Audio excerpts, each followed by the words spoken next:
morning. Hello, everybody.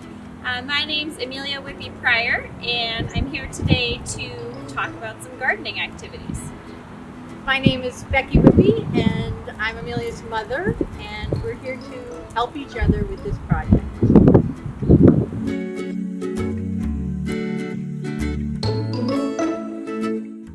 The Historical Society has the diary of a man who lived in Keene during the 1700s and during the time of the American Revolution.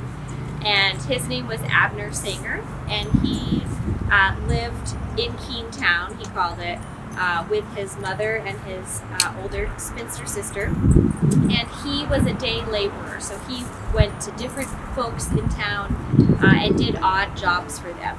One of the jobs that he did was often garden work or agriculture work. So he mentions in his diary what fields he's working, what plants he's planting, hoeing potatoes. And so in his diary he mentions a variety of things. Corn is often mentioned, turnips are mentioned, potatoes, some carrots, different kinds of squash, pumpkins, and a variety of beans, including a bean he refers to as speckled beans. And we ordered some seeds, some heritage seeds, and got some speckled bay seeds that can be traced before 1800. So that was kind of a fun adventure to see what seeds were available that could be referenced to Keene here.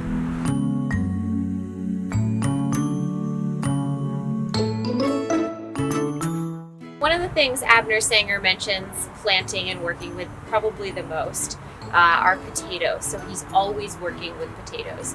So we have here some different potatoes that have grown little eyes, and they're starting to grow. It's good to slice the potato and let it sit overnight or so, maybe two, to heal a little bit before planting it. And so we've got a couple of different varieties of potatoes here that are ready to go.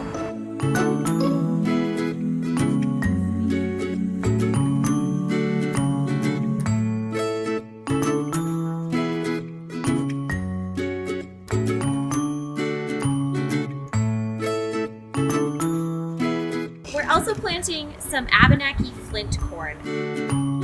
Abner Sanger mentions planting and working with corn often here in Keene, so we know that that was something people were working with.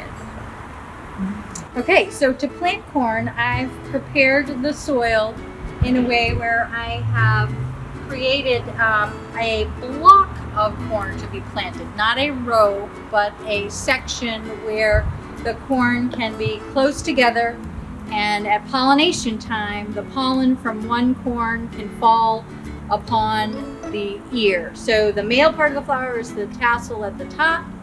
The female part of the flower is the ear of corn.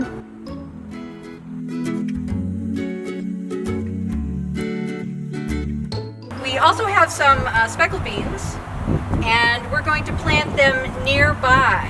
Wonderful things about beans is they're excellent companion plants because they draw nitrogen from the soil. So they're almost a fertilizer for the plants they grow beside.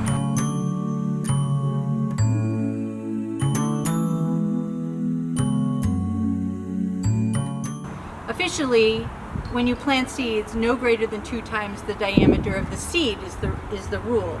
So you look at the size of the seed, and if this is 1 seed, then I can plant the seed 2 seeds deep. So my hole shouldn't be any deeper than 2 seeds.